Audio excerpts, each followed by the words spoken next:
En la fiesta de Navidad, mientras todos seguían brindando y felicitándose, mi nieto de repente se agarró el pecho, se puso pálido y cayó al suelo en medio del salón.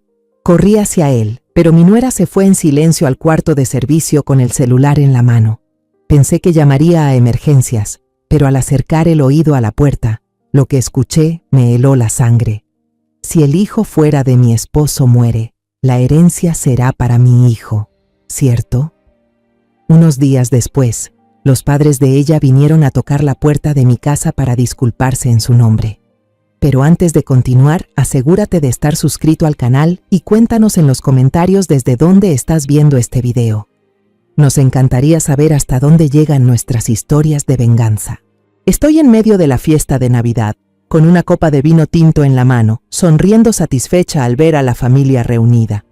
Mi hijo, Diego, acababa de servirme otra copa, con los ojos brillando de alegría. Al otro lado, mi nuera, Jimena, acomodaba con cuidado un plato de galletas recién horneadas en la mesa. Bajo el árbol de Navidad, Emilio, mi nieto de 5 años, gritaba de emoción al romper el último paquete de regalos. Una montaña de juguetes nuevos lo rodeaba, pero su mirada se clavó de inmediato en otro objeto. Era un cochecito clásico de metal, del tamaño de una palma, que descansaba en las manos de su hermano mayor, Mateo.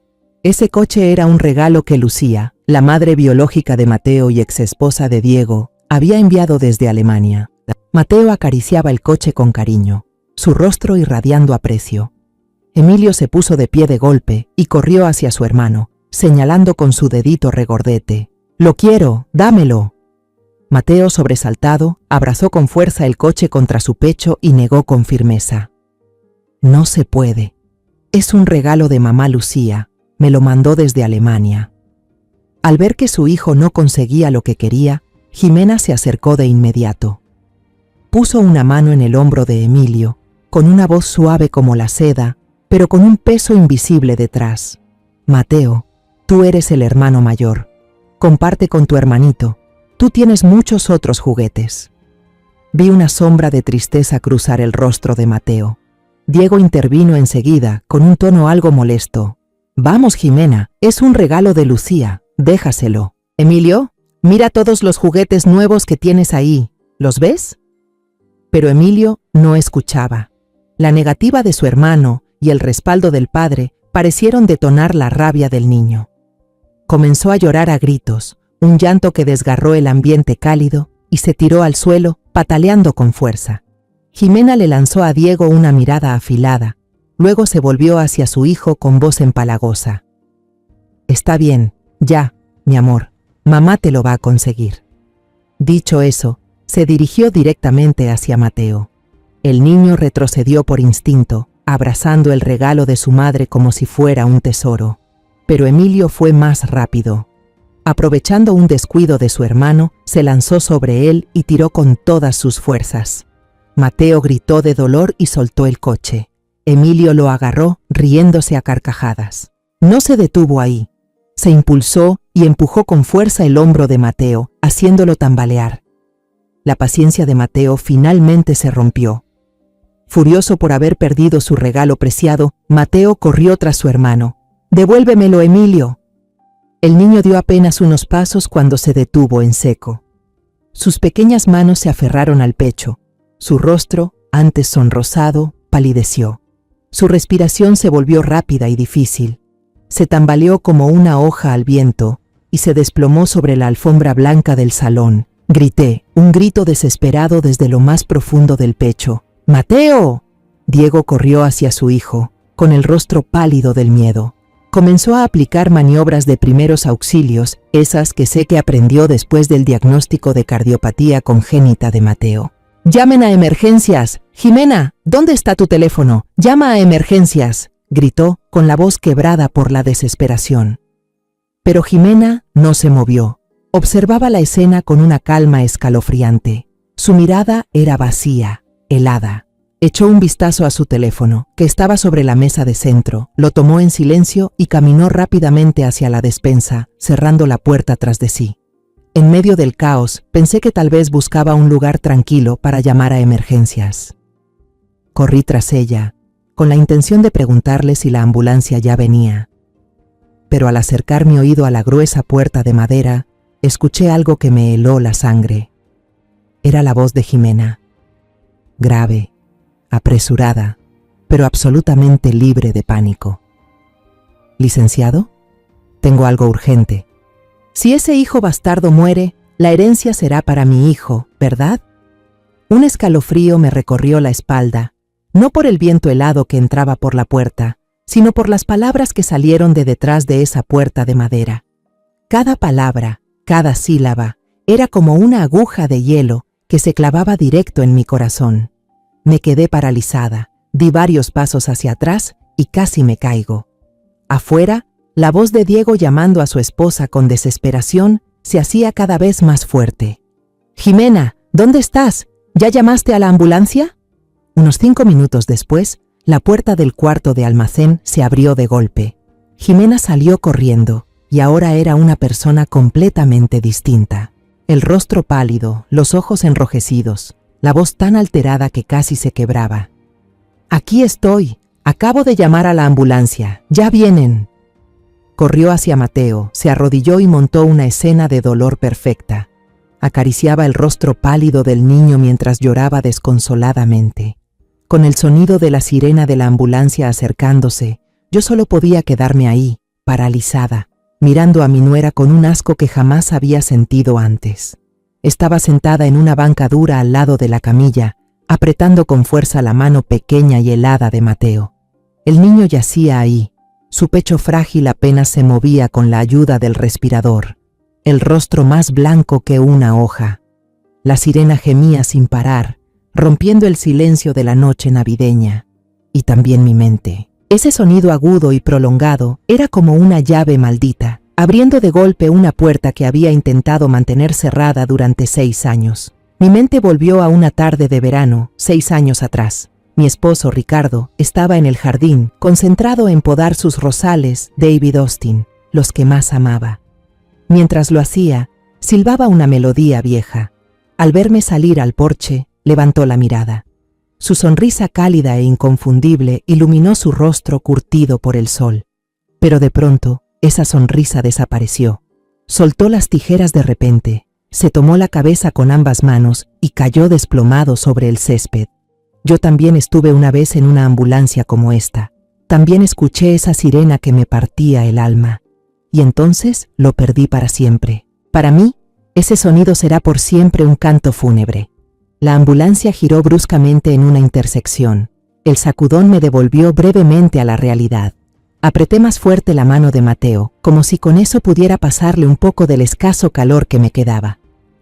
Pero los recuerdos volvieron como una avalancha imparable, llevándome otra vez. Después de la muerte de Ricardo, la casa grande se volvió insoportablemente vacía. La vendí y me mudé con Diego. En ese entonces, Diego y Lucía acababan de divorciarse, una separación civilizada. Todavía recuerdo las cenas de los domingos. Aunque ya no eran esposos, Lucía seguía viniendo, siempre con una cajita de flan de coco que a Mateo le encantaba. Se quedaba por horas, repasando con Diego las tareas del niño, explicándole con paciencia los ejercicios más difíciles. No se separaron por falta de amor, sino por el trabajo de Lucía.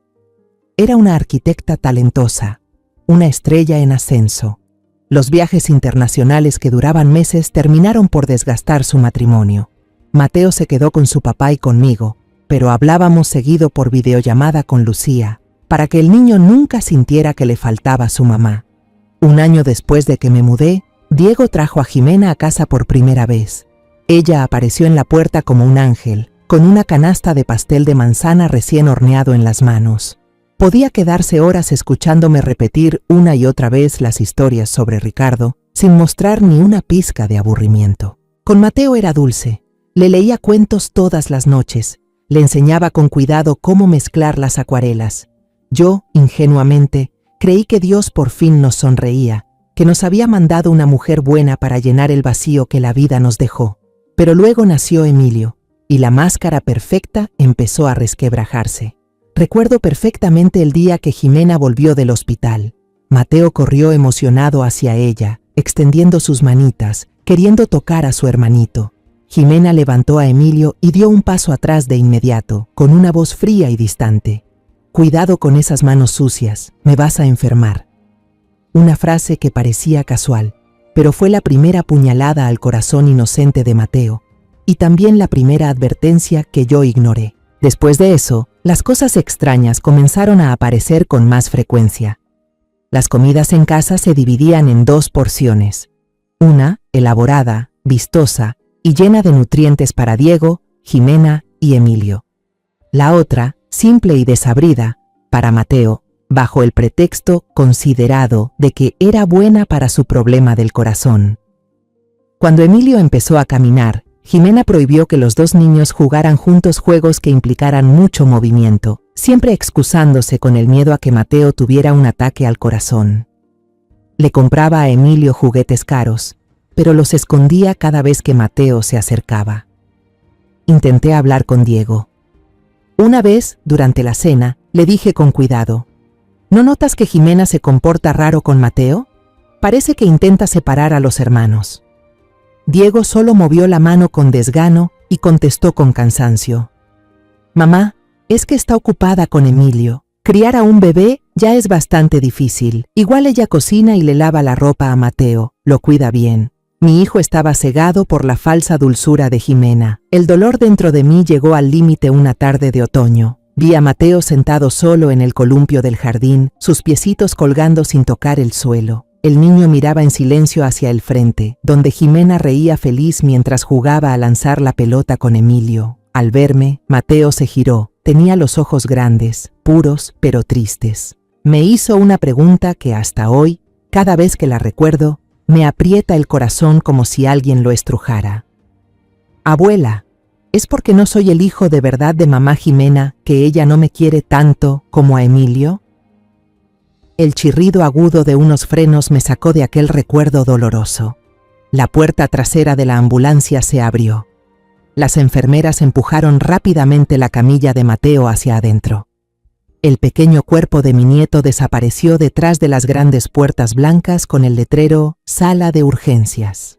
Las puertas se cerraron de golpe, dejándolo en un mundo de máquinas y vida frágil, mientras nosotros quedábamos fuera, atrapados en un mundo de espera y un miedo paralizante. Diego intentó seguirlo, pero una enfermera le levantó la mano para detenerlo, con una mirada firme pero compasiva. Desesperado, mi hijo se giró y golpeó con fuerza la pared al lado. El ¡pum! Seco resonó por el pasillo vacío del hospital, un sonido de absoluta impotencia. Jimena corrió de inmediato hacia él, abrazando su brazo tembloroso, con la voz quebrada y entre sollozos. «Amor, por favor, cálmate. Los doctores van a salvarlo. Tienes que confiar en ellos. Nuestro Mateo va a estar bien». Lo actuó tan bien que algunas personas en la sala de espera nos miraron con compasión. Pero para mí, cada palabra de consuelo suya sonaba falsa. Cada lágrima que bajaba por su mejilla me resultaba repugnante. Me tambaleé hasta una fila de sillas plásticas frías y me senté. No dije ni una palabra, solo fijé la vista en esas puertas cerradas, como si con mi mirada pudiera atravesarlas para estar con mi nieto. El olor penetrante del desinfectante del hospital invadía mis fosas nasales, fuerte y molesto, revolviéndome el estómago con náuseas. Cada segundo pasaba como un siglo. Cada paso apresurado por el pasillo hacía que mi corazón se encogiera, solo para caer otra vez en la decepción. Diego sacó el celular, caminando de un lado al otro frente a la sala de urgencias como un animal enjaulado. Marcó un número y supe de inmediato a quién llamaba. Escuché su voz entrecortada por el teléfono, ronca. «Lucía, soy yo, Mateo. El niño está en urgencias, en el hospital central de la ciudad». Eché un vistazo a Jimena. Tal como lo imaginé, al escuchar el nombre de Lucía, un destello de molestia, afilado como una navaja, cruzó por sus ojos. Solo duró una fracción de segundo, pero alcancé a verlo. De inmediato fue reemplazado por una expresión de preocupación y dolor. Pero yo sabía que, debajo de esa máscara, ella estaba furiosa.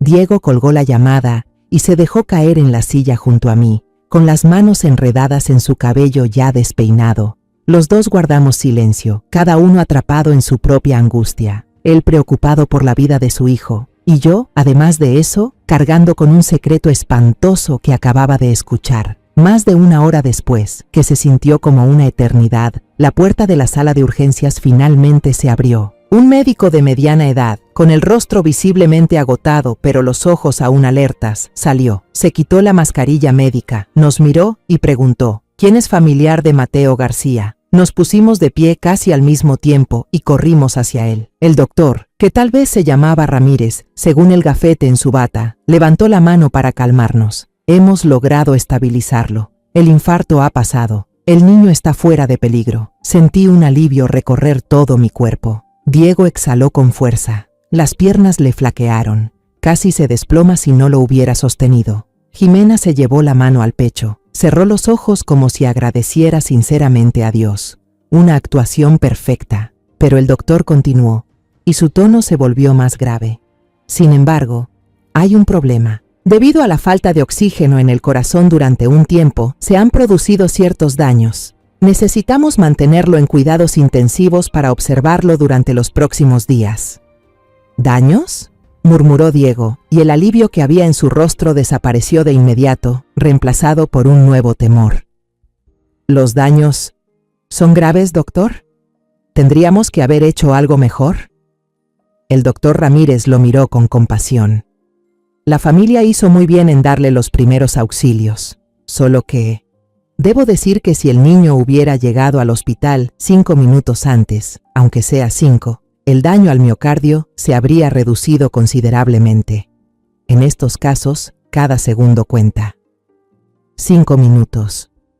Las palabras del doctor fueron como un martillazo invisible directo a mi pecho. 5 minutos. Exactamente el tiempo que Jimena estuvo en la bodega. El tiempo que usó para llamar a su abogado en lugar de una ambulancia. Esos 5 minutos fatales causaron daños permanentes en el frágil corazón de mi nieto. Diego apoyó la cabeza en mi hombro, con la voz llena de remordimiento. Es mi culpa. Todo es mi culpa. Debí llamar de inmediato. Me paralicé por el pánico. De inmediato, Jimena intervino apresurada, con la voz temblorosa como si fuera a llorar. No fue culpa tuya. Yo traté de llamar lo más rápido posible, pero como era Nochebuena, tal vez la red estaba colapsada. Me costó muchísimo comunicarme. Lo siento. No dije nada. Simplemente levanté la cabeza lentamente y miré a Jimena a los ojos en silencio. Por un instante, nuestras miradas se cruzaron. Volqué todo mi desprecio, mi repulsión y mi acusación muda en esa mirada. Ella vaciló. Fue la primera en desviar la vista. Se giró rápidamente, evitando mi mirada como si le quemara. Esa noche, Diego decidió quedarse en el hospital. Me dijo que debía regresar a casa a descansar, ya que el día siguiente sería largo. Antes de irme, pedí permiso a la enfermera para ver a Mateo un momento. Me quedé de pie frente al grueso vidrio de la unidad de cuidados intensivos, observando a Mateo, tan pequeño, acostado allí, rodeado de cables y máquinas por todas partes.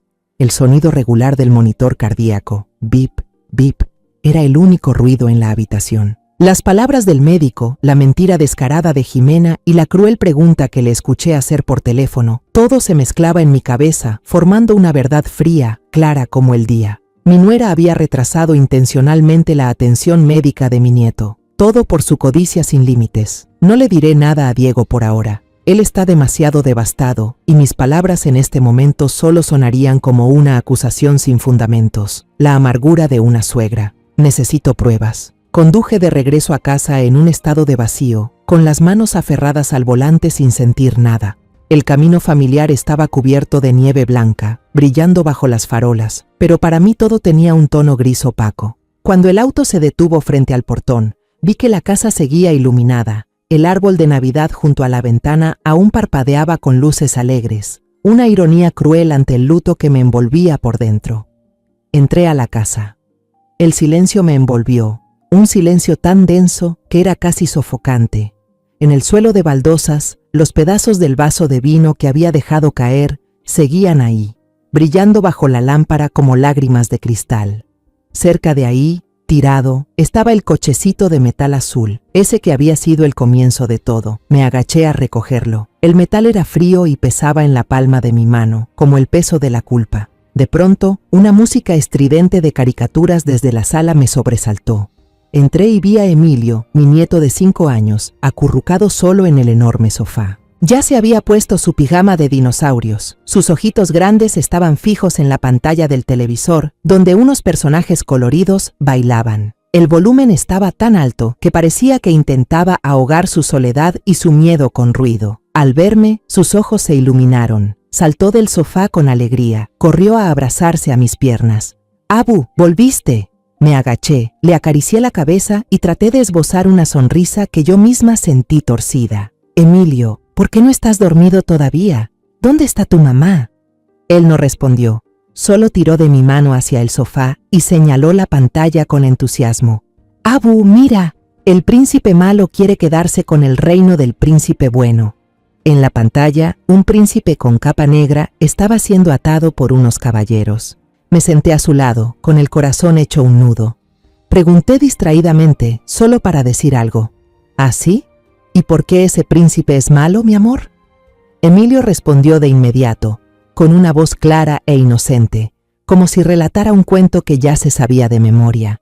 Porque mamá dice que quien tenga el reino, tendrá todo. Mamá dice que si Mateo muere, yo me quedaré con todo el dinero de papá y de la abuela, y así seré como el príncipe bueno, nadie me volverá a molestar. Mi cuerpo se congeló. Cada palabra, cada sílaba de ese niño, por más inocente que fuera, me atravesaba como agujas envenenadas en los oídos y en el corazón. El aire en la habitación parecía haberse espesado. El reino, todo el dinero. Si Mateo muere. Esas frases se repetían en mi cabeza, implacables y nítidas. Entonces entendí que esto no era un pensamiento impulsivo producto del pánico. Era un plan, un envenenamiento deliberado, sembrado en el alma inocente de un niño. Justo en ese momento, oí pasos suaves en la escalera. Jimena bajaba. No me di cuenta de cuándo había regresado. Ya se había bañado, llevaba puesta una bata de seda color verde esmeralda y el cabello envuelto en una toalla blanca. Se la veía tranquila, relajada, en un estado completamente opuesto al caos y al dolor que había causado solo unas horas antes. Al ver mi rostro pálido y a Emilio acurrucado en mi regazo, pareció captar algo. Su expresión cambió apenas. Se acercó rápido, tomó a Emilio del brazo y lo jaló con fuerza para hacerlo ponerse de pie. La voz de ella se volvió aguda y extraña. «Emilio, ¿quién te dio permiso para decir esas tonterías? ¿Qué te dijo mamá? No se inventan cosas. Pídele perdón a la abuela ahora mismo». Emilio, asustado, miró a su madre entre sollozos y luego a mí, con los ojos perdidos, sin entender por qué lo regañaban. Las palabras de su madre, su mirada, todo era demasiado confuso. El niño rompió en llanto, un llanto lleno de tristeza y desconcierto. Jimena no se atrevió a mirarme. Alzó a Emilio en brazos, que seguía llorando, y me dio la espalda como si así pudiera ocultar su culpa. «El niño está muy cansado, por eso está delirando. Lo llevo a su cuarto a dormir». Dicho eso, dio media vuelta y subió corriendo las escaleras con Emilio en brazos, como si huyera de la escena del crimen. Me quedé sola en la sala, enorme y silenciosa. La música alegre de los dibujos animados seguía sonando desde la televisión, pero ahora se escuchaba extraña, fuera de lugar, casi macabra. La rabia me invadía por completo. Quería gritar, correr escaleras arriba y desenmascarar a ese demonio disfrazado de mujer. Pero entonces, una tristeza aún más grande, un dolor punzante que me dejó entumecida, se apoderó de mí. Me dolía Mateo, mi pobre nieto, luchando solo por su vida en el hospital. Y también me dolía Emilio, un niño inocente convertido por su propia madre en una pieza de ajedrez, envenenado en el alma por sus intrigas y su ambición despiadada. Una semana después de aquella noche navideña tan aterradora, Diego trajo a Mateo del hospital a casa. Yo ya lo esperaba en la puerta, con el corazón agitado al ver que el coche familiar doblaba la esquina. Pero cuando la puerta del auto se abrió, sentí que el alma se me venía al suelo. El niño estaba demacrado. su piel pálida como una hoja de papel. Bajó del coche con pasos lentos y débiles, sin rastro del niño inquieto y risueño que había sido apenas una semana atrás. La cicatriz en su corazón, aunque invisible, parecía haberle robado toda su vitalidad. Jimena salió disparada como un rayo, se arrodilló y abrazó a Mateo con fuerza. «¡Ay, mi hijo! ¡Qué alegría que estés de vuelta en casa!». Le besó la frente, con una voz cargada de emoción y llanto contenido. Pero yo, que ya había visto su verdadera cara, podía notar claramente lo fingido en cada uno de sus gestos. Ese abrazo se sentía forzado, y su mirada apenas se posó un segundo en el rostro pálido de Mateo antes de girarse hacia Diego, buscando en sus ojos alguna señal de aprobación. En los días que siguieron, Jimena inició su teatro. Se convirtió en la madrastra abnegada, el ejemplo perfecto de sacrificio y amor maternal. Ella misma preparaba sopa de pollo con ginseng para fortalecer a Mateo, y se la daba con cuidado, cuchara por cuchara. Pasaba horas sentada junto a su cama, leyéndole cuentos con una voz dulce y envolvente. Cada hora tomaba su temperatura y anotaba todo meticulosamente en una libreta. Frente a Diego, era la madrastra perfecta, intachable. Pero yo ya no era la doña Elena ingenua de antes. El secreto espantoso que conocía me había transformado en alguien distinta, una observadora silenciosa, atenta a cada detalle. Y lo veía todo. Veía cómo Jimena dejaba la puerta del cuarto de Mateo entreabierta cuando le leía cuentos, solo para que Diego, al pasar, pudiera oír su voz dulce. También veía que, cuando creía que nadie la observaba, dejaba la bandeja de sopa sobre la mesa con brusquedad, salpicando todo, con una expresión de fastidio en la cara. Vi incluso la mirada helada que le lanzaba a Mateo cuando tosía, una mirada cargada de molestia. Yo sabía que no podía soportar esa farsa ni un día más. Tenía que actuar antes de que fuera demasiado tarde. Y entonces llegó la oportunidad. La mañana del cuarto miércoles, desde que Mateo salió del hospital, Diego debía llevar al niño a su chequeo médico. Al mismo tiempo, Jimena dijo que tenía una reunión de emergencia con los padres en el kinder de Emilio. Una coincidencia demasiado perfecta. La casa estaría solo para mí durante al menos 2 horas. En cuanto el coche de Diego desapareció tras el portón, actué de inmediato. Fui a mi habitación, abrí el cajón del armario y saqué la vieja libreta de contactos de mi esposo, Ricardo. Las páginas estaban amarillentas por el tiempo, pero los nombres y los números que contenía representaban toda una red de relaciones que él había construido con esfuerzo. Pasé rápidamente hasta la letra B y encontré el nombre que buscaba: Ernesto Vega, técnico en seguridad. Ernesto era un viejo amigo de Ricardo, un experto en sistemas de seguridad en quien mi esposo confiaba plenamente. Marqué el número, con el corazón latiendo con fuerza en el pecho. Después de 2 timbres contestaron. Una voz grave y familiar dijo: «Hola, Vega al habla». Respiré hondo para intentar calmar mi voz temblorosa. «Tío Ernesto, soy yo, Elena, la esposa de Ricardo. Necesito tu ayuda con algo urgente. Quiero instalar unas cámaras en la casa, que sean pequeñas, inalámbricas, y tienen que estar listas esta misma mañana». Hubo un breve silencio al otro lado de la línea. Contuve la respiración. Entonces, Ernesto respondió sin titubear, sin hacer preguntas innecesarias. «De acuerdo. En 30 minutos estoy ahí». Exactamente media hora después, la vieja camioneta de Ernesto se estacionó frente a mi casa. Bajó del vehículo con una bolsa de herramientas que parecía completamente normal, sin nada sospechoso. Estaba más envejecido, su cabello más canoso, pero sus ojos seguían tan agudos como siempre. Lo llevé por toda la casa, señalándole los lugares que había pensado con cuidado desde la noche anterior. Una en la esquina alta de la sala, otra escondida dentro del reloj de péndulo en el pasillo del segundo piso, una más en la cocina, camuflada como un cargador enchufado cerca del fregadero, y por último, una en el patio trasero, oculta dentro de la maceta en el porche.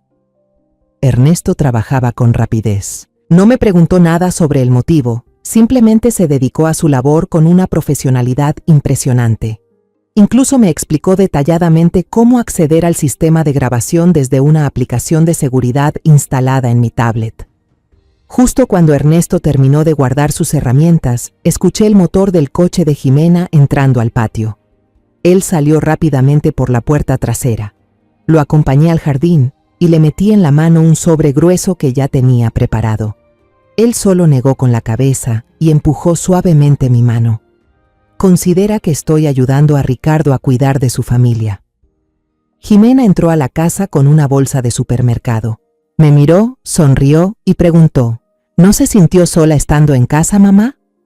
Le devolví la sonrisa, una que incluso yo sentí escalofriantemente fría. No, hija, solo estuve limpiando un poco la casa.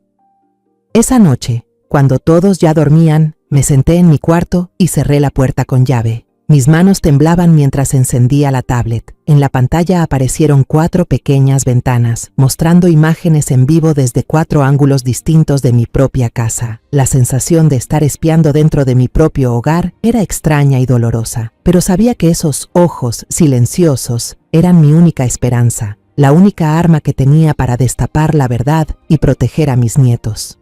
El primer día, un video corto fue suficiente para helarme la sangre. Jimena estaba sentada sola en el sofá, revisando su celular con expresión completamente relajada. Mateo, tal vez aburrido de estar en su cuarto, salió lentamente. El niño no hizo ruido, solo llevaba un libro para colorear y una caja de lápices, y se sentó en silencio en una esquina de la alfombra, bien lejos del lugar donde estaba su madrastra. Jimena ni siquiera levantó la cabeza, pero yo vi claramente en la cámara de gran angular que sus ojos se desviaron rápido hacia Mateo. No fue una mirada normal. Fue una mirada afilada como una navaja, llena de irritación y odio sin disimular, como si la presencia del niño en el mismo espacio ya fuera una ofensa para ella. El segundo día, la evidencia fue más clara. Por la tarde, Jimena y Emilio estaban jugando a corretear en el patio trasero. La risa cristalina de Emilio resonaba. Mateo, quizás sintiéndose un poco mejor, abrió con timidez la puerta de vidrio y salió al porche, con los ojos llenos de ganas de jugar juntos. Emilio lo vio, agitó la mano con alegría y corrió hacia él. Pero Jimena actuó de inmediato. Caminó rápido y jaló a Emilio hacia atrás. Encendí el sonido de inmediato y escuché su voz, dulce de una manera venenosa. Emilio, ¿no recuerdas que el doctor dijo que Mateo tiene que descansar? Si corres y juegas así y él se cansa y se desmaya otra vez, ¿qué pasará? En ese momento te van a echar la culpa a ti, ¿entiendes? Emilio, asustado, asintió deprisa. Le pidió perdón a su hermano en voz baja y luego entró a la casa. Mateo se quedó solo en el patio, mirando cómo su hermanito se alejaba, con los hombros pequeños caídos. Todo su mundo parecía derrumbarse en ese instante. El tercer día, presencié la escena que más me aterrorizó. Al mediodía, Diego llevó a los 2 niños a la librería, y Jimena dijo que no se sentía bien, y se quedó en casa a descansar. Ella creía que no había nadie en casa. En la cámara de la cocina la vi apoyada en la encimera, con un vaso de agua en la mano. Sacó el teléfono y marcó un número familiar. Reconocí que era el número del abogado al que había llamado la noche de Navidad. Su voz era pareja, sin una pizca de emoción, fría como el hielo. Hola, señor, llamo para confirmar algo. En caso de que ese niño no sobreviva por complicaciones de su enfermedad del corazón, el testamento de mi esposo transfiere automáticamente toda su parte de los bienes a mi hijo. ¿O tenemos que hacer algún otro trámite legal? Tras escuchar en silencio la respuesta del otro lado durante un momento, esbozó una sonrisa fría, una sonrisa satisfecha y cruel. Bien. Solo quería que todo quedara claro. Gracias. Colgó. Se bebió el vaso de agua de un trago y actuó como si nada hubiera pasado. Pero el punto más repugnante de todo llegó la noche del 4.º día. Esa noche, Diego tenía una cita con un socio y regresaría tarde. Después de acostar a los 2 niños, Jimena volvió a su habitación. Yo la seguí por la cámara del pasillo, escondida dentro del viejo reloj de pared. No entró de inmediato, sino que se apoyó en la pared justo frente a la puerta y llamó por video a una amiga. Mientras se limaba las uñas, se quejaba con voz cansada. Tú no lo entiendes. Vivir con el hijo de otra persona es realmente un infierno. Cada vez que lo veo rondar por ahí, solo deseo que desaparezca de mi vista. Es como si estuviera cargando con una deuda que no es mía. Hizo una pausa, sopló sobre las uñas recién pintadas y luego soltó una risita que me puso los pelos de punta. Pero la verdad, quizá el destino me ayude. Ese niño tiene una enfermedad del corazón de nacimiento. El doctor dijo que su corazón quedó dañado para siempre después de esa noche de Navidad. Ojalá le dé otro ataque y se muera de una vez. Así me quito un peso de encima. Entonces todo lo de Diego, esta casa, su empresa, todo será de mi hijo. La vida sería mucho más fácil. Su risa aguda y aterradora sonó a través del pequeño altavoz de la tableta y se me clavó en el pecho. Tuve que presionar pausa. La mano con la que sostenía la tableta me temblaba sin control, no de miedo, sino de una rabia brutal que estaba explotando en mi pecho. Las náuseas me subieron por la garganta. Aquí estaba. Esta era la prueba irrefutable. Este era el verdadero rostro de mi nuera, un demonio disfrazado de persona, alguien de sangre fría que día y noche rezaba para que mi nieto muriera. Después de aquella noche fatídica, no pude pegar un ojo. Me quedé sentada así, en la oscuridad de la habitación, mirando fijamente la pantalla apagada de la tablet, pero en mi cabeza las imágenes y palabras repugnantes de ella se repetían una y otra vez. La furia ya había pasado, dejando lugar a una determinación fría. Un plan empezó a tomar forma en mi mente, claro y despiadado, exactamente como ella había planeado su futuro sobre el dolor de mi nieto. A la mañana siguiente, durante el desayuno, traté de sonreír con naturalidad. Miré a Diego, luego a Jimena, quien con mucho cuidado le servía la comida a Emilio, y dije con tono alegre: Mateo ya lleva casi 2 semanas en casa. Gracias a Dios su salud ha mejorado bastante. Creo que deberíamos hacer una fiestecita este fin de semana, para celebrar que se está recuperando y también para agradecer a la familia y los vecinos que estuvieron pendientes durante todo este tiempo. Diego lo apoyó de inmediato. Su rostro se relajó después de tantos días de tensión. ¡Qué buena idea, mamá! Hace mucho que no tenemos una reunión. Yo me encargo de encargar el catering y contratar la banda. Jimena también sonrió, una sonrisa perfecta, sin una sola grieta. ¡Qué maravilla! Yo ayudo a mamá con el menú y la decoración de la casa. Deberíamos hacer ese flan de caramelo que tanto le gusta a Mateo. Ella se mostraba como la madrastra perfecta, tan atenta que nadie podía sospechar nada. Estaba tan metida en su papel, sin darse cuenta de que el telón estaba por caer. Asentí con la cabeza, pensando por dentro: sigue actuando, esta será tu última función. Los días siguientes, toda la casa se llenó de ambiente festivo. Jimena y yo fuimos juntas al supermercado, escogimos flores, limpiamos la casa. Ella se mostró muy entusiasta y colaboradora. La observé mientras hablaba por teléfono con su madre, doña Salgado, emocionada contándole sobre la fiesta y pidiéndole que usara su vestido más bonito. Estaba disfrutando cada segundo de su papel como la esposa ejemplar, la madrastra amorosa, la que había salvado a la familia de la tormenta. Mientras tanto, yo hacía lo mío en silencio. Durante el día, era una abuela sonriente, pero por la noche, me pasaba horas frente a la computadora. Editaba cuidadosamente los fragmentos más importantes de los videos, los recortaba y copiaba en un pequeño USB. Una tarde, cuando Jimena llevó a Emilio a su clase de natación, aproveché para probar conectar mi computadora al televisor de pantalla grande del salón. Todo funcionaba perfecto. El audio, nítido. La imagen, impecable. Yo misma escribí cada invitación a mano. La que mandé a la familia Salgado, la escribí con especial esmero, con la frase: esperamos que nos acompañen para compartir y presenciar el amor que su hija ha dado a esta familia. Quería que estuvieran ahí, que vieran con sus propios ojos cómo su hija había amado a esta familia. También llamé personalmente a algunos vecinos cercanos, los que habían visto a Mateo crecer desde chiquito, y a la antigua tutora del niño. Quería testigos imparciales, personas que no se dejaran engañar por lágrimas de cocodrilo. El sábado por la noche se celebró la fiesta. Nuestra casa nunca había estado tan llena y radiante.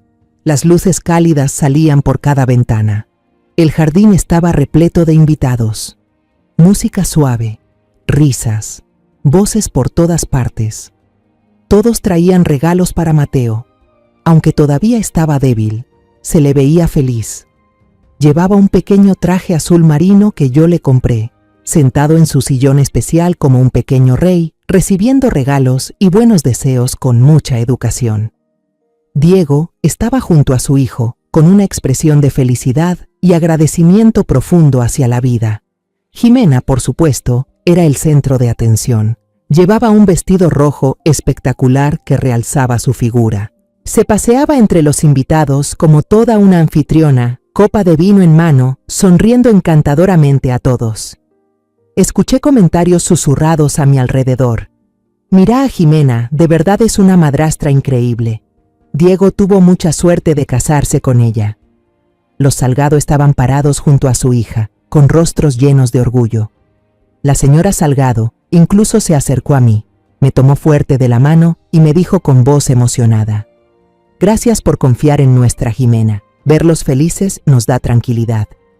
Yo solo asentí con una sonrisa, con una extraña paz en el corazón. Eché un vistazo al viejo reloj de péndulo en la esquina del salón. 8 de la noche. Todos los invitados importantes ya habían llegado. Era la hora. Me dirigí al pequeño estrado donde la banda tocaba suaves canciones de amor y les hice una señal para que se detuvieran. Tomé el micrófono y respiré hondo. Todo el ruido de la sala se desvaneció. Todas las miradas se volvieron hacia mí. Jimena me miró, sonriendo con ánimo, creyendo quizás que iba a dedicarle palabras de alabanza. Mi voz sonó clara y serena, llenando toda la habitación. Muchísimas gracias a todos por estar aquí esta noche a pesar del frío, por acompañarnos y celebrar el regreso de mi nieto, Mateo, completamente recuperado. El cariño de ustedes es el regalo más valioso para nuestra familia. Hice una pequeña pausa, recorrí la sala con la mirada y me detuve en el rostro radiante de Jimena. Y para devolver ese cariño, nuestra familia también tiene un pequeño obsequio, un breve video que recoge los momentos más auténticos que hemos vivido últimamente en casa, como una forma de agradecerles profundamente, y un regalo navideño algo atrasado para todos. Le hice una señal a Diego, que seguía allí parado sin entender del todo, para que bajara un poco las luces del salón. Dudó un instante, pero finalmente lo hizo.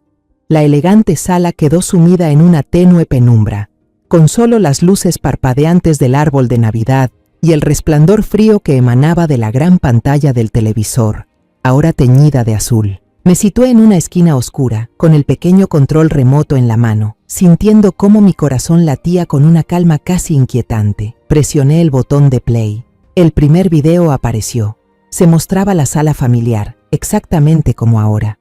Jimena sentada en el sofá, revisando el celular con desinterés.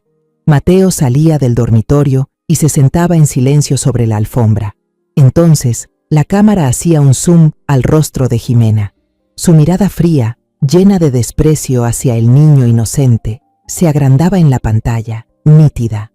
La música alegre de la fiesta parecía apagarse de golpe. Algunos murmullos de sorpresa comenzaron a surgir entre los invitados. Vi a Jimena, de pie junto a su esposo, con la sonrisa congelada y los ojos muy abiertos, llena de confusión. El segundo video comenzó de inmediato. Era en el patio trasero. Jimena tomaba a Emilio del brazo y le susurraba al oído. El audio, que yo había amplificado adrede, se escuchaba con total claridad en el silencio del lugar. La gente va a culparte otra vez. Todos voltearon instintivamente a mirar a Emilio, que en ese momento se refugiaba junto a su abuela. El niño, confundido, no entendía por qué todos lo miraban. Sus ojos inocentes reflejaban desconcierto. La señora Salgado se agachó para abrazar fuerte a su nieto, y en su mirada hacia su hija ya comenzaba a notarse la duda. Pero eso apenas era el comienzo. El tercer video apareció mostrando la cocina. La voz helada de Jimena se escuchó sin emoción, como si estuviera leyendo un informe financiero. Si ese niño no sobrevive, ¿el testamento transfiere automáticamente toda su parte a mi hijo? Un fuerte sonido de vidrio al romperse retumbó en la sala. El señor Salgado, padre de Jimena, un hombre siempre sereno y correcto, había dejado caer su copa de vino. Los pedazos de cristal se esparcieron por el suelo. Su rostro se puso pálido mientras miraba la pantalla y luego a su hija.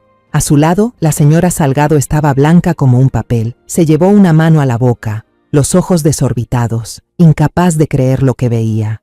Diego estaba paralizado junto a su esposa. Se volvió lentamente hacia ella, y su mirada ya no mostraba dudas, sino un terror absoluto, como si estuviera viendo a un monstruo que nunca antes había conocido. Y entonces, la última parte, el video que lo terminaba todo. La pantalla cambió al pasillo del piso de arriba. Jimena aparecía en pijama, pintándose las uñas con total tranquilidad mientras se reía con una amiga por videollamada. Y luego, esa frase que jamás olvidaré retumbó, clara y espeluznante en cada sílaba. Ojalá le dé otro ataque al corazón y se muera de una vez. Toda la sala se sumió en un silencio mortal. El aire se volvió tan denso que parecía que se podía cortar. Nadie se atrevía a respirar fuerte.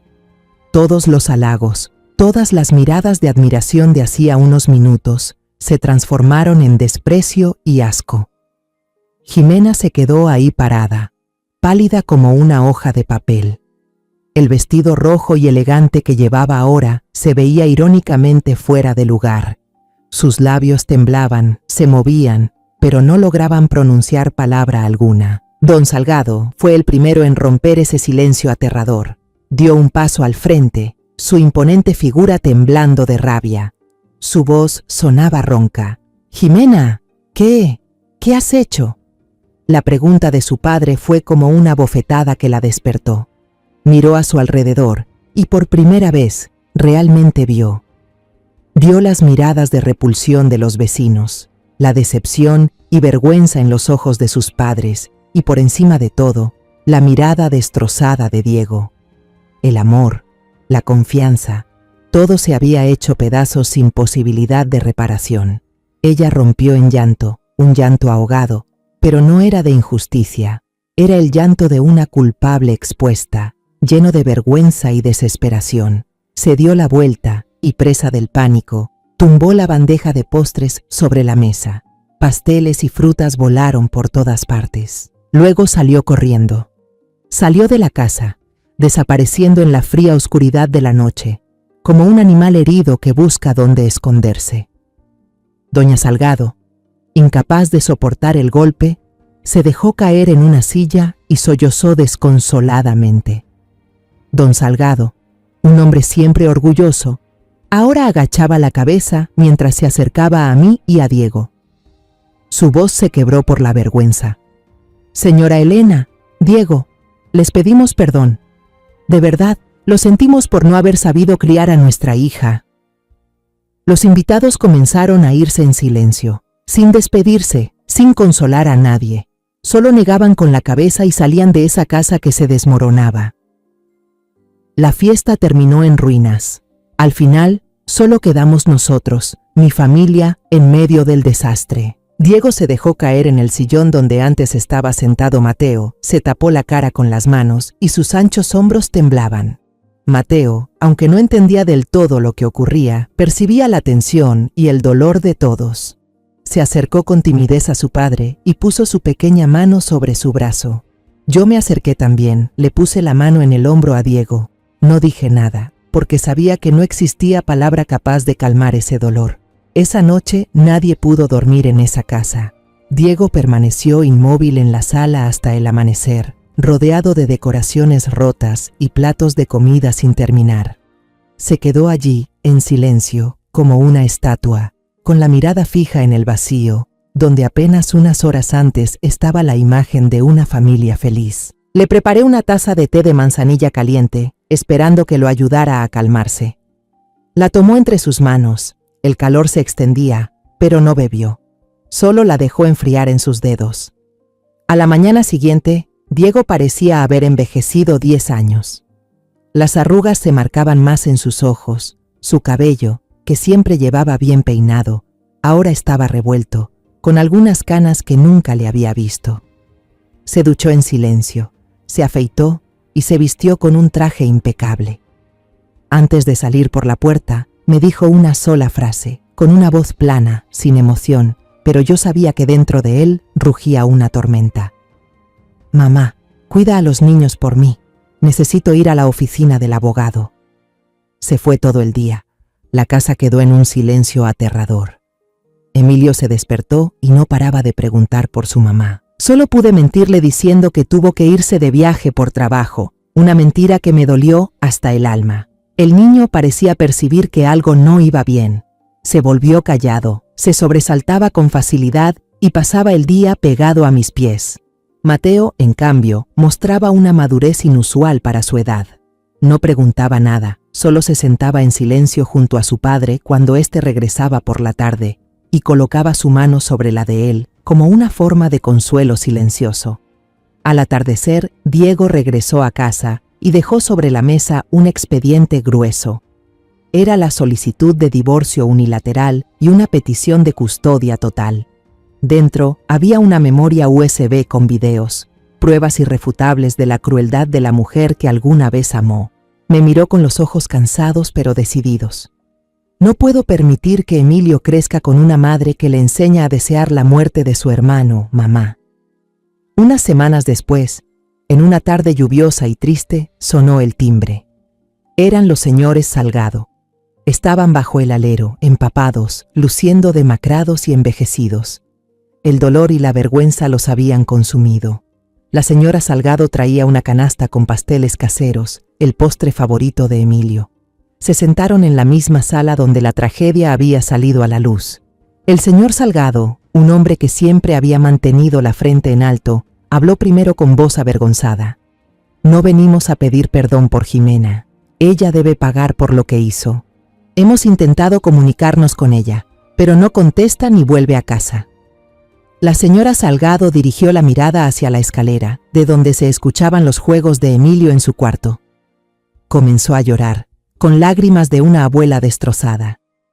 Solo tenemos un deseo. Por favor, no nos prohíban ver a Emilio. Es nuestro único nieto. Él no tiene la culpa de nada. Me acerqué a ella y tomé su mano fría y temblorosa. Jamás haría eso, le dije con firmeza. Una cosa no tiene que ver con la otra. Ustedes siguen siendo sus abuelos.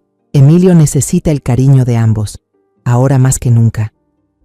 El juicio se celebró poco después, en una sala pequeña, sin presencia de la prensa. Jimena finalmente apareció. Estaba delgada, con los ojos hinchados y sin vida, vestida con un sencillo vestido negro. Llegó sola, sin abogado, y no respondió a ninguna de las acusaciones que presentó el abogado de Diego. Cuando el juez ordenó reproducir los videos como prueba, la sala entera quedó en silencio. Vi a los señores Salgado sentados en la última fila, con la cabeza agachada. Jimena también lo estaba. Miraba fijamente sus manos entrelazadas sobre las piernas. Los hombros le temblaban. El resultado no fue una sorpresa. El tribunal otorgó a Diego la custodia total de Mateo y Emilio. Los bienes compartidos fueron divididos conforme a la ley, pero Jimena no recibió ninguna parte de los que pertenecían a Diego o a los hijos, como castigo por su conducta inmoral. Antes de concluir, la jueza, una mujer de mirada severa pero compasiva, le hizo una última pregunta a Diego. ¿Acepta que la señora Jimena tenga derecho a visitar al hijo que tienen en común, Emilio García? La sala entera contuvo el aliento. Todas las miradas se centraron en Diego. Él guardó silencio un largo momento, con la mirada perdida. Luego volvió el rostro hacia Jimena, que por primera vez se atrevía a levantar la cabeza, con los ojos llenos de lágrimas. Asintió y respondió con voz clara. Sí, su señoría, pero con la condición de que esas visitas sean supervisadas, hasta que yo tenga la certeza de que ella no volverá a sembrar pensamientos dañinos en la mente de mi hijo. Una lágrima recorrió la mejilla de Jimena. No era la lágrima de arrepentimiento que yo esperaba. Tal vez era de asombro, porque no imaginaba que, después de todo lo que había hecho, ese hombre aún le dejara una salida, un último gesto de misericordia. Salimos del tribunal. El cielo, después de la lluvia, estaba extrañamente despejado. La luz cálida del sol iluminaba nuestros hombros. La carga que había oprimido a nuestra familia por tanto tiempo, por fin se había desvanecido. El orden fue restablecido, pero yo sabía que el camino para sanar las heridas aún sería muy largo. 6 meses pasaron. tan rápido como un parpadeo y tan largos como un siglo. La primavera llegó, trayendo de vuelta el calor y la vida. El jardín detrás de mi casa, ese al que mi esposo Ricardo le había dedicado toda su pasión, volvió a florecer con un rojo intenso. Las rosas David Austin que él más amaba se abrieron, desprendiendo un aroma suave y puro bajo el sol de la mañana, como un saludo a la paz que por fin regresaba. Nuestra vida poco a poco fue recuperando su ritmo. La casa volvió a llenarse de risas, pero esta vez no eran carcajadas forzadas durante cenas fingidas, sino risas reales, limpias e inocentes de dos niños. Mateo volvió a ganar peso. Sus mejillas, antes hundidas, ahora tenían de nuevo un color rosado y saludable. En la última revisión médica, el doctor sonrió al decirnos que su corazón se estaba recuperando de forma milagrosa. Ahora, cada tarde, puedo verlo vestido con ropa deportiva, corriendo y jugando fútbol con sus amigos del barrio. Sus gritos de alegría cada vez que mete un gol son la melodía más hermosa para mí. Emilio también cambió. Ya no pregunta por su mamá, como si en su mente infantil entendiera que hay cosas que no deben nombrarse. En su lugar, se aferra a su hermano y a su papá como si no quisiera separarse nunca. A menudo los encuentro a los dos hermanos sentados juntos en el sofá, viendo caricaturas o leyendo el mismo cómic con total concentración. El carrito de juguete azul, la prueba de aquella noche aterradora, ya no es motivo de disputas. Se ha convertido en el juguete compartido de ambos. Mateo le enseña con cuidado cómo empujar el auto sin rayarlo, y Emilio se ríe a carcajadas, feliz de compartir sus otros juguetes con su hermano. El lazo entre ellos, forjado entre las ruinas, ahora es más fuerte que nunca. Pero quien más ha cambiado, quizás, es Diego. El golpe de la traición por parte de la mujer que amaba lo derrumbó, pero también lo hizo renacer. Rechazó todos los viajes de trabajo, reorganizó su agenda para poder llegar a casa antes de la cena cada día. Ya no era un padre presente solo en cuerpo. Le enseñó a Mateo a andar en bicicleta, corriendo pacientemente detrás de él hasta que logró pedalear por sí solo. Pasaba horas en el suelo con Emilio, armando sets de Lego complicados que antes consideraba una pérdida de tiempo. Se convirtió en el padre que sus hijos merecían tener, un padre que está, que escucha y que ama. Los señores Salgado se volvieron visitantes frecuentes en nuestra casa. Cada fin de semana venían a recoger a Emilio para llevarlo al parque o a su casa a comer el pastel que tanto le gusta. Siempre traían también un regalo para Mateo, pequeños detalles pero llenos de culpa y afecto sincero. Poco a poco, la incomodidad inicial entre nosotros desapareció. Nos volvimos amigos de edad, compartiendo té y alegrías sencillas al ver crecer sanos a nuestros nietos.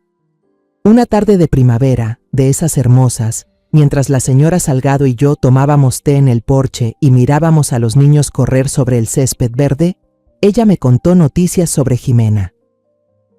Se mudó a un pueblito en la sierra, dijo con voz pensativa y la mirada perdida en la distancia.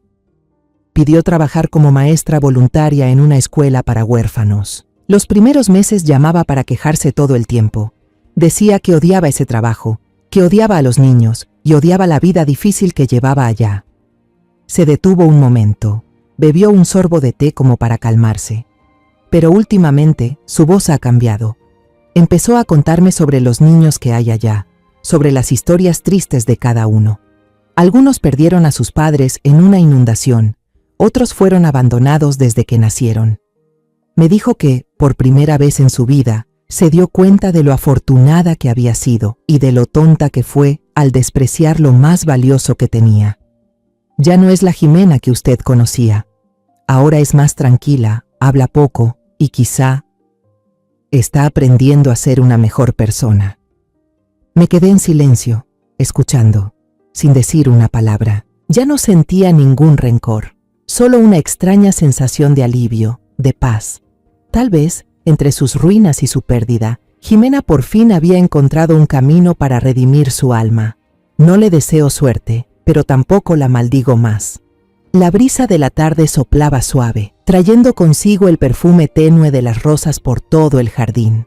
Las risas claras de Mateo y Emilio resonaban, mezcladas con el canto de los pájaros en las ramas.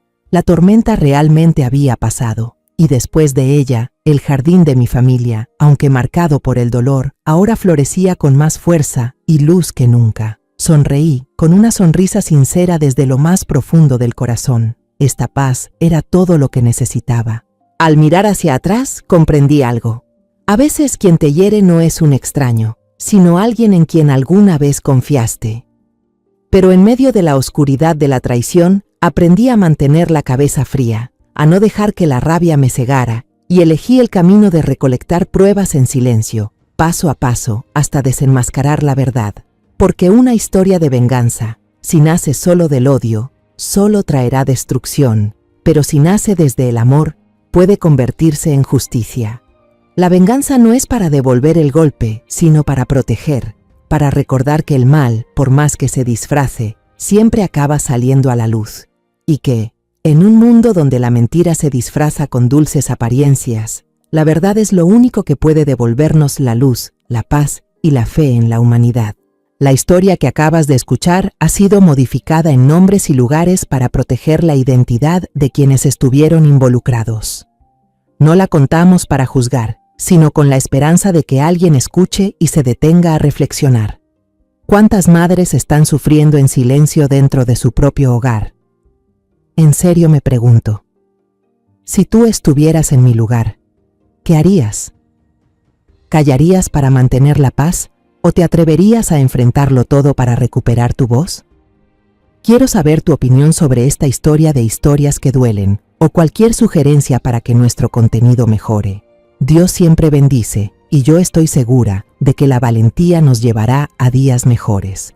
Ahora, en la pantalla final, te dejaré 2 de las historias más queridas del canal. Creo que te van a sorprender. Gracias por haberte quedado conmigo hasta este momento.